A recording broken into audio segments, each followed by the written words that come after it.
Overdose deaths have risen rapidly around the country during the pandemic. It's a trend driven largely by the spread of fentanyl.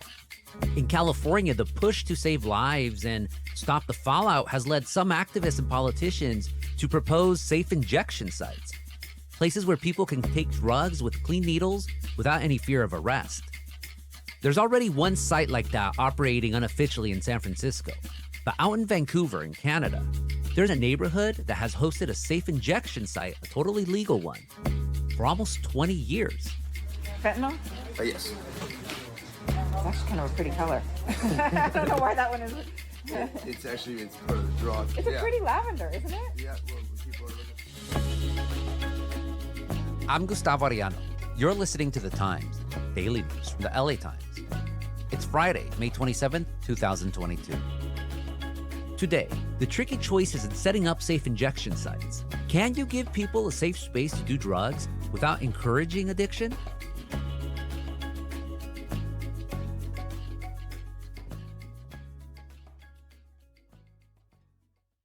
Anita Chabria is my colleague and fellow columnist. She writes about California. Anita, welcome to The Times. Thanks for having me on. So you recently went inside a safe injection site in Vancouver. What did you see? It was really eye-opening. I didn't know what to expect when I went up to Vancouver. They've been running these sites for 20 years now. Some of the spaces are indoors, some of the spaces are outdoors, but it really is a place where anyone can walk in with their own illegal substance and find not just a safe place with clean supplies, but really a place where no one is going to judge them for what they're going to do. It beats sitting in an alleyway or some cold, rainy, crappy place. One of the people I met in particular was a young man named Jeffrey Bordas, and he was in a safe consumption site that's in an alley that the locals call Piss Alley. Why do you like coming here to do it? It's safe. Yeah? And you Yeah. really do feel it makes a difference? Yeah, absolutely. And it's kind of this lovely little courtyard surrounded by flowers. And I spoke to him while he was preparing fentanyl to inject. And he really was a lovely man in the grips of addiction. It's nice to be accepted place where the stigma doesn't, follow you everywhere. Mm-hmm. And I would love to see him out of addiction. But what it showed me is that I would rather have them have a safe place where they're going to stay alive for today. So maybe tomorrow they can make a different decision. And if someone like Jeffrey was in California, what would be their options? They would be in a gutter. They'd be the guy on the sidewalk. They'd be the guy in the alley. I've heard of some of the folks up in Vancouver saying that they were taking water out of the gutters to mix drugs with. You know, imagine injecting that into yourself and the sickness and the cost that brings to society. So Jeffrey would be one of those guys on Skid Row that you see sprawled and face down if it wasn't for these safe places. You know, I was a convert. I didn't go up there thinking this is what I would think. But I really believe that this gives him not just safety physically, but it gives him some dignity to create a stability to build back from. And I take it that at the safe injection site of Vancouver that you went to, there was those drugs that you could do to reverse overdoses? Everyone has Narcan in Vancouver. Have you reversed overdoses? Yes. Many. Oh, really? Right here and after we got in here, yes. Wow. You walk into these facilities and there's literally just dozens and dozens of packages of it. You walk down the street and they've passed it out to everyone. How does it make you feel to know how to do that and to do that for other people? 1,000 times better than when I first started. It was kind of terrifying in the beginning, Oh, was it? It's got to be. Using Yeah. or even just somebody goes down, you don't know what to do. It's a gut-wrenching feeling. Yeah. So once you get the training and how to do it properly and effectively, it really, I don't want to say it slows you down, but you take a breath and you go, okay, let's do this. And you just do it. And that panic is gone. Everyone on the street, whether they're addicts or workers or even shopkeepers, has Narcan. It's almost impossible to not come across Narcan within a few minutes of being on East Hastings. Wow. You know, I think one of the problems with the safe injection site or safe consumption site debate is that there's this expectation that these facilities will stop overdoses. That if we open them, suddenly our numbers are going to drop and there aren't going to be overdoses. I think that that's really, unfortunately, just not reality. The fact is, drug use has gone up tremendously during the pandemic, and drugs have become more dangerous. We have fentanyl in our drug supply now. In Canada, they have something called benzos mixed with the fentanyl. So overdoses are actually on the rise. Even in Canada, even on East Hastings, you're seeing the numbers skyrocket. That's not indicative of these sites being a failure. That's indicative of society doing more drugs. But what you can say about these facilities is over their time in Canada, they've reversed more than 40,000 overdoses. That's 40,000 people who did not die because they were in one of these centers. And so I look at it as we are not going to arrest our way out of a drug crisis. We're not stopping the flow of drugs to our street, although I greatly wish we were. I can only hope that the people making these bad choices stay alive long enough to find their way to some kind of sobriety and stability. And that's where I see these centers really playing a role. It's just keeping people alive for today so that tomorrow can be a better day. And because of that, that's what's always interested people in these safe injection sites. And in California, what legislation is being proposed and what are people saying about those bills? We have one bill right now that's working its way through committee. It's very controversial, that would allow a pilot program in San Francisco, Los Angeles, and Oakland. The truth is San Francisco's actually kind of gone ahead and is doing this a little bit illegally or illicitly or however you want to look at it. There's a very controversial place called the Linkage Center or the Tenderloin Center where people are being allowed to do safe consumption. This bill would give that probably some legality. There's still the federal laws that prohibit this, but you've seen places like New York go ahead with it anyway. So the bill would open up statewide 3 pilot programs if those cities chose to do it. We'll have more after the break.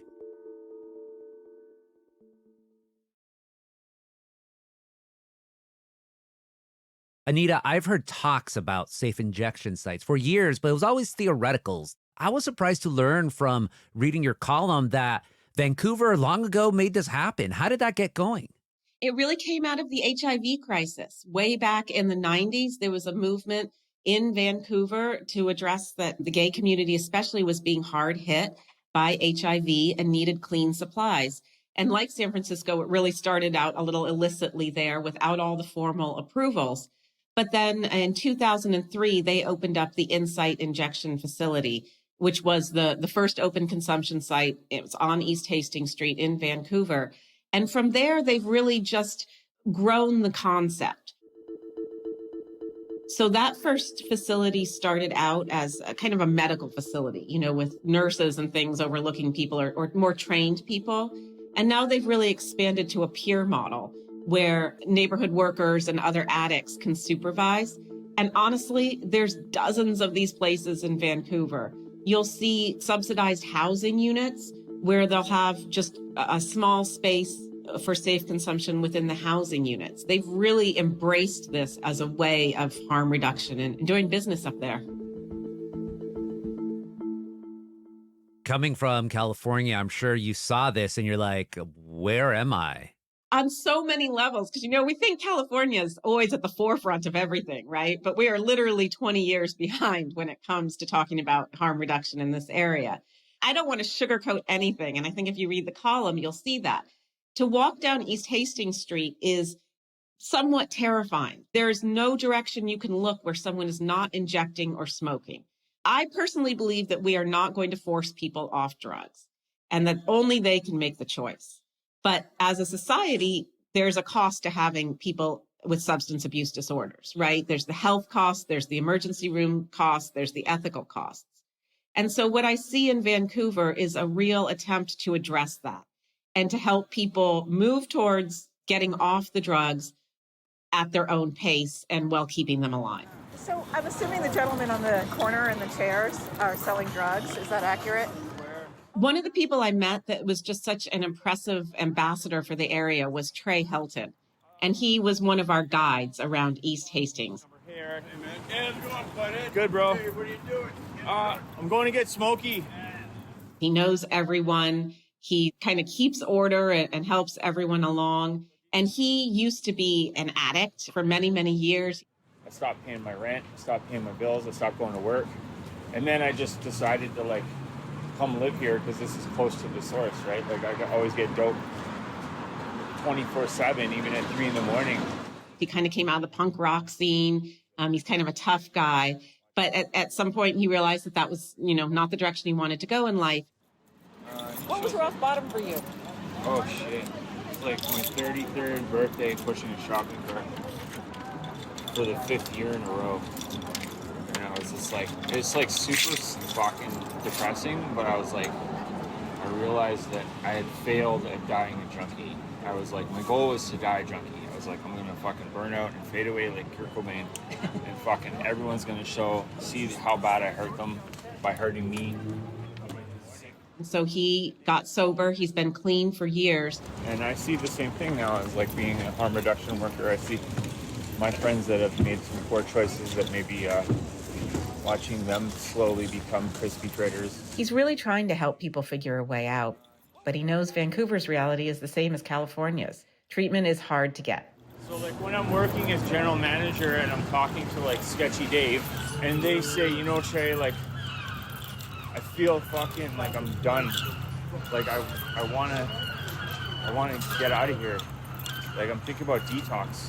That fucking window is like that big, right? Yeah. So like I called the detox access center number, and it's like they gotta go get a methadone script first. They gotta get a TB shot.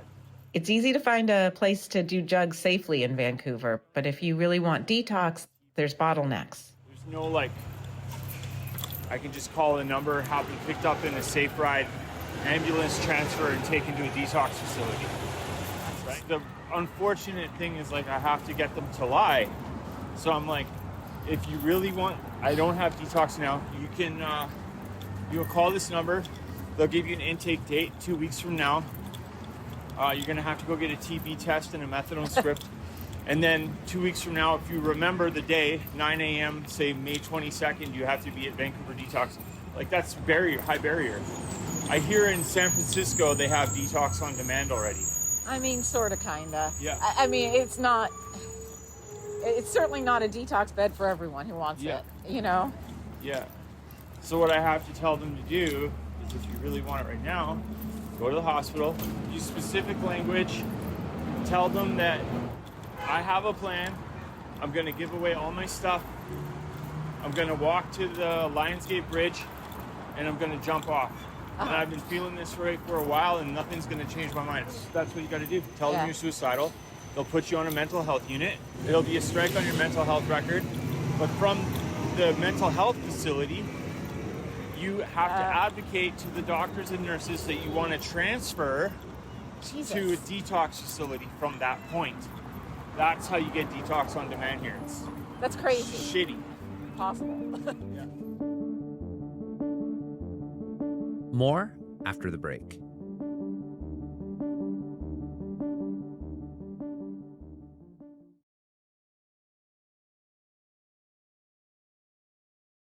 Anita, the people that you talked to near the injection site, around the injection site, were they like full-fledged supporters of it? There's people who support it and people who don't. I think most people support safe injection sites in and of themselves. It's when you get into that larger discussion of harm reduction and the line between enabling someone and helping them out. One woman I met in particular was an Indigenous woman named Winook, and she has been down in this East Hastings area since 2008. And she really feels that it was a trap for her. Everything is at your fingertips, and you don't have to do anything to get your food in your stomach for the day. You don't have to worry about anything except for doing drugs. And there's a fine line between enabling and keeping someone safe. She feels that it's just making it too easy for her to do drugs and to get drugs, and she can't find a way out. To come down here and I'd see my family, and not just First Nations, everybody down here. And wonder, is there ever a time where this is going to be healed? And I had to come to the conclusion back then that that's not going to happen. When I came back and I ended up here this time, they sell this as a lifestyle. They don't even tell us that, this is a win for now anymore. They're happy to have us here forever. There's no even hope left. That kills me.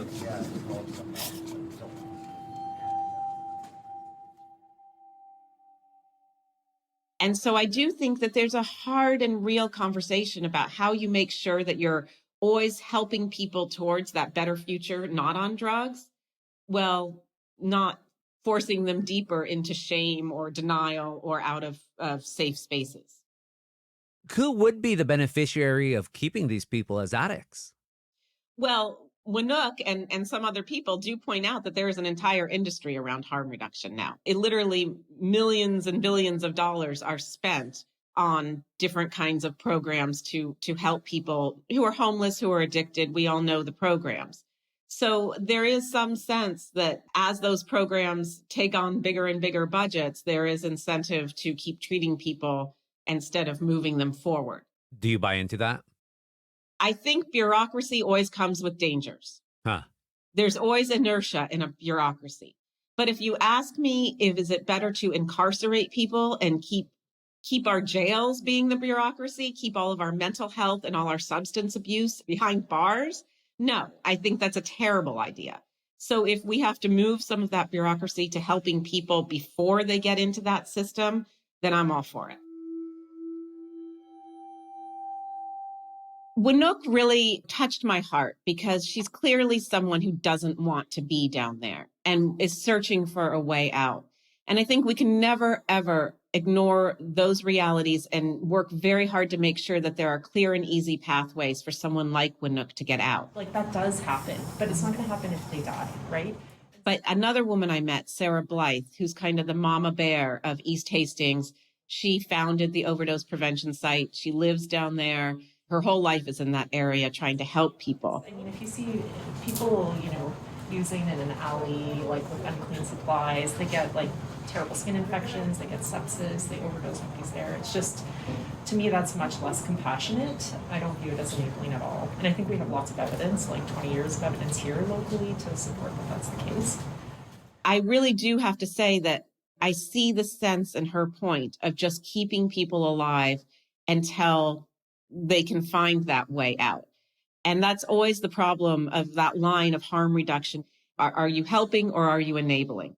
And it's a gray line and it's different for every person.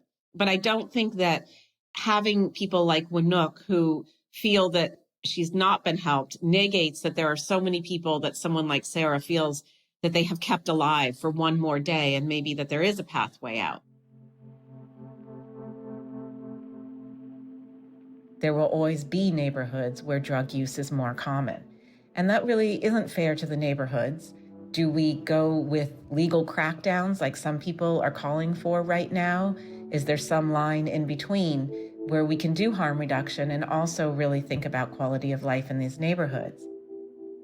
Trey, who's doing a lot of work on the front lines of this crisis, thinks we should try everything we can, but that the reality is people will go to the streets looking for drugs. Do you think Safe Supply could ever replace Street Supply?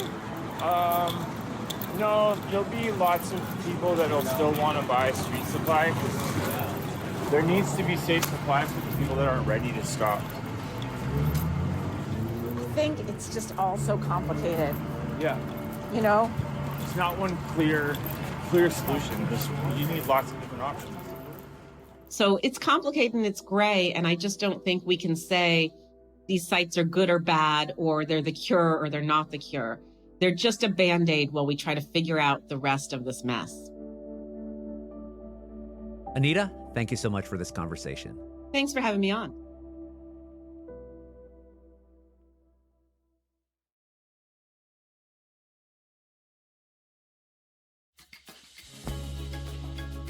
And that's it for this episode of The Times, daily news from the LA Times. Rowan Moore Garrity was the jefe on this episode, and Mark Nieto mixed and mastered it. Our show is produced by Shannon Lynn, Denise Guerra, Kasha Brasalian, David Toledo, Ashley Brown, and Angel Carreras. Our editorial assistants are Madeline Amato and Carlos Eloera. Our engineers are Mario Diaz, Mark Nieto, and Mike Heflin. Our editor is Kinsey Moreland. Our executive producers are Jasmine Aguilera and Shani Hilton, and our theme music is by Andrew Eatman. Like what you're listening to? Then make sure to follow The Times on whatever platform you use. Don't make us Tapuchia Podcasts. I'm Gustavo Arellano. We'll be back next Tuesday, not Monday, because that's going to be Memorial Day. So we'll be back next Tuesday with all the news and desmadre. Gracias.